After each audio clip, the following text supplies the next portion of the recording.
Assalamualaikum warahmatullahi wabarakatuh. Saya Sinta Maulidia Baharudin dari Universitas Mula Warman, Fakultas Kesehatan Masyarakat Angkatan 2020 kelas B.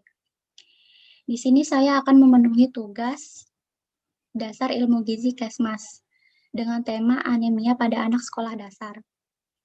Saya akan menjelaskan sebuah artikel yang berjudul Perilaku Sarapan Pagi Kaitannya dengan Status Gizi dan Anemia pada Anak Sekolah Dasar yang dibuat oleh Lalu Juntra Utama, Anita C. Hasimbiring, dan Juni Gresilda Elsain.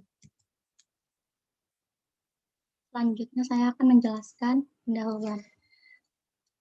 Anak usia sekolah adalah investasi bangsa karena mereka adalah generasi penerus bangsa. Kualitas bangsa di masa depan ditentukan oleh kualitas anak-anak saat ini. Indonesia dan negara berkembang lainnya pada umumnya masih didominasi oleh 4 masalah gizi utama. Masalah tersebut adalah kurang energi protein, gangguan akibat kekurangan yodium, kurang vitamin A, dan anemia defensi besi. Masalah gizi utama di Indonesia yang berkaitan dengan kurang energi protein dan anemia gizi besi pada anak sekolah erat kaitannya dengan faktor lingkungan. Salah satu faktor lingkungan adalah gizi. Masalah kurang energi protein pada anak berpengaruh terhadap perkembangan fisik, mental, produktivitas pencapaian hasil pendidikan, dan fungsi kekebalan tubuh. Salah satu upaya untuk meningkatkan kualitas gizi dalam mengatasi kurang energi protein dan anemia gizi besi adalah pola makan yang seimbang dan teratur termasuk sarapan. Sarapan yang dilakukan sebelum jam 9 pagi dapat memenuhi 15-30% kebutuhan gizi harian sebagai bagian dari gizi seimbang untuk hidup sehat, bugar, aktif, dan cerdas. Penelitian Hardiansyah dan penelitian perdana tahun 2013 mengatakan bahwa 69,6% anak Indonesia belum mengonsumsi sarapan sesuai dengan anjuran gizi seimbang atau 25% kebutuhan sehari. Menunda sarapan dapat menyebabkan kekurangan zat gizi dalam tubuh di pagi hari dan meningkatkan resiko malnutrisi. Selanjutnya saya akan menjelaskan bahan dan metode. Penelitian ini menggunakan desain cross-seksional yang dilakukan di 6 sekolah dasar dari semua kecamatan di Kota Kupang. Waktu yang digunakan pada penelitian ini yaitu pada bulan Maret sampai bulan Mei tahun 2017. Jenis data primer yang terdiri dari kebiasaan sarapan data antropometri atau tinggi badan dan berat badan, data nilai hemoglobin, dan data pendukung gambaran umum lokasi penelitian. Jumlah populasi yang pada penelitian yaitu 645 orang.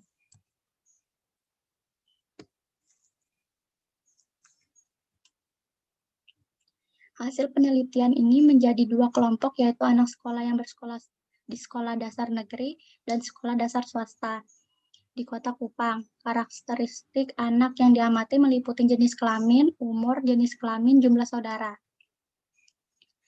Karakteristik sampel.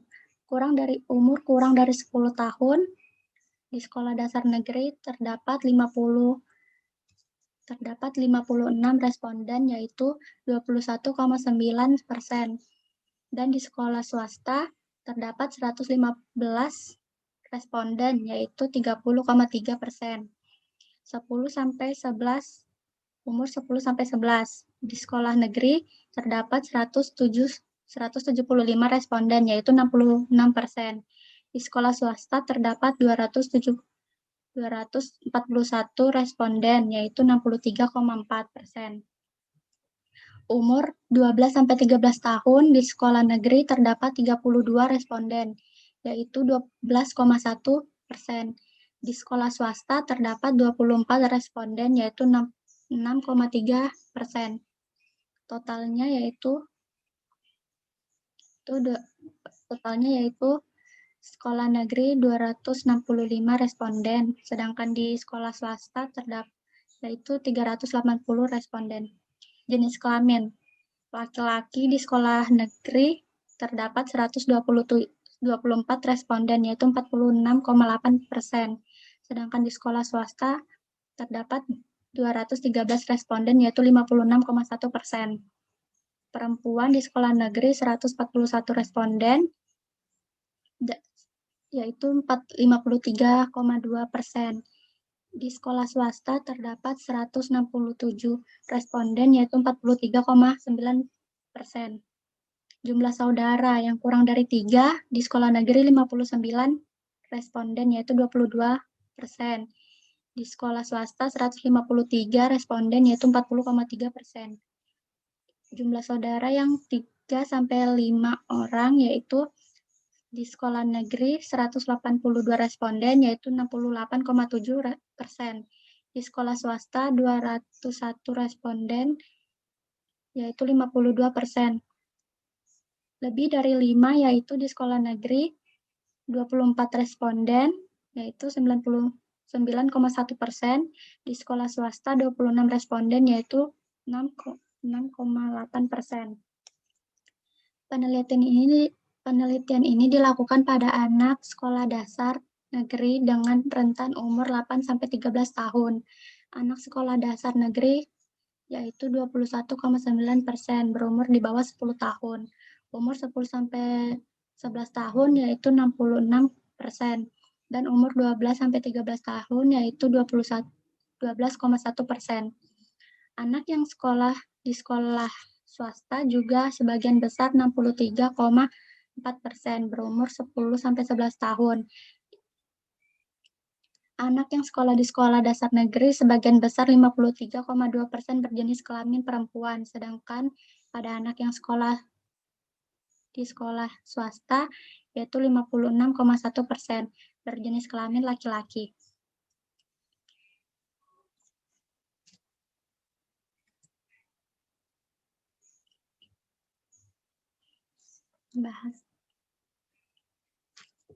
Berdasarkan hasil penelitian Adiana et al. 2012, semakin banyak anggota keluarga, maka pola konsumsinya semakin bervariasi karena masing-masing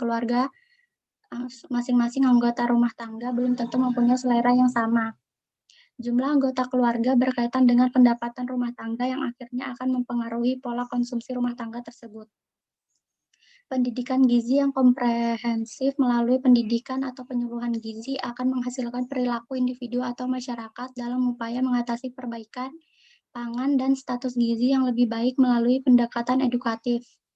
Penelitian meyakini bahwa perubahan pola makan pada saat sarapan akan dapat ditingkatkan melalui pendekatan yang komprehensif oleh semua elemen masyarakat, termasuk di dalamnya adalah pendidikan gizi.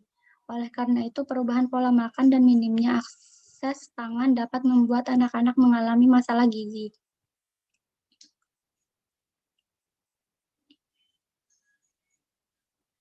Kebiasaan sarapan pada subjek mempunyai perbedaan yang signifikan antara sekolah negeri dan sekolah swasta, di mana siswa sekolah swasta mempunyai presentasi selalu sarapan sebesar 84% dan sekolah negeri sebesar 66,8%. Menurut penelitian Haryanti 2014, perbedaan tersebut dimungkinkan terjadi akibat jumlah uang saku. Namun dalam penelitian ini tidak dimasukkan uang saku sebagai variabel yang memberikan perbedaan dalam perilaku sarapan pada siswa sekolah dasar. Penilaian status gizi dengan indikator TBU pada anak yang bersekolah di sekolah negeri pada penelitian ini yang dapat dilihat bahwa presentasi status gizi normal sebesar 70,2%, sangat pendek sebesar 6% dan 23,4%. Sedangkan pada anak yang bersekolah di sekolah swasta mempunyai presentasi status gizi normal sebesar 78,4%. Sangat pendek dan pendek sebesar 3,2% dan 17,6%. Perbedaan antara dua tipe sekolah tersebut yaitu prevalensinya 0,034. Kemungkinan disebabkan oleh faktor jumlah saudara siswa di sekolah swasta lebih sedikit dari sekolah negeri, 0,029. Kesimpulannya adalah prevalensi anemia pada anak sekolah dasar 27% dengan prevalensi anemia pada sekolah dasar sebesar 27,5% dan sekolah swasta sebesar 26,6%. dan tidak ada perbedaan yang signifikan antara kadar hemoglobin darah pada anak yang sekolah di sekolah dasar negeri dan sekolah dasar swasta. Prevalensinya 0,290. Berdasarkan status gizi dengan indikator tinggi badan menurut umur, terdapat perbedaan yang signifikan antara siswa yang sekolah di sekolah dasar negeri dan sekolah dasar swasta. Prevalensinya 0,034. Terdapat hubungan yang signifikan, prevalensinya 0,002 pada kebiasaan sarapan pada siswa yang sekolah di sekolah negeri dan sekolah dasar swasta di Kupang. Sekian presentasi dari saya. Jika ada yang ingin ditanyakan, bisa ditulis di kolom komentar. Saya akhiri. Assalamualaikum warahmatullahi wabarakatuh.